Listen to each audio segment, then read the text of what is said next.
continue to climb.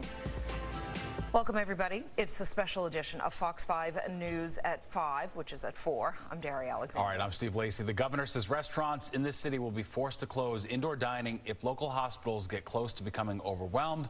Lisa Evers live on the Upper East Side with more on the new shutdown standard and how soon we could see it. Lisa.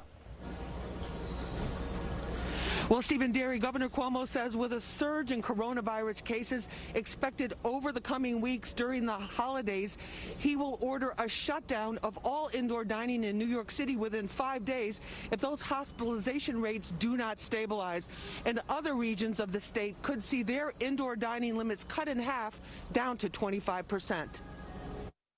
All along First Avenue, you see construction in the street as restaurants struggle to stay alive during a pandemic with constantly changing rules and regulations. I think we all need to take a step back and figure out what's going on. At the end of the day, I don't want to get anybody sick. New York City, which was the last locality in the state to be allowed to have indoor dining, may face another complete shutdown during a time that for many is their busiest season of the year.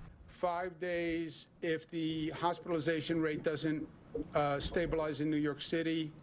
We're going to close indoor dining. I think it's terrible because I just ate my lunch in indoor dining and it was very good and it was totally socially distanced, and everybody is probably more careful than outside. Numero 28 restaurant follows all the guidelines and is expanding its outdoor dining capacity. It's been a battle for survival, and another shutdown would be devastating, says General Manager Benjamin Knopp. I have to stay awake every single night thinking, how am I going to get my staff to the next week? How are we going to stay open? How are we going to be able to do this, especially if it closes indoors, because this is New York City. It's going to be 20 degrees in a couple weeks. Now, Governor Cuomo says he's raising these concerns now because he does not want to see a repeat of what happened last spring. And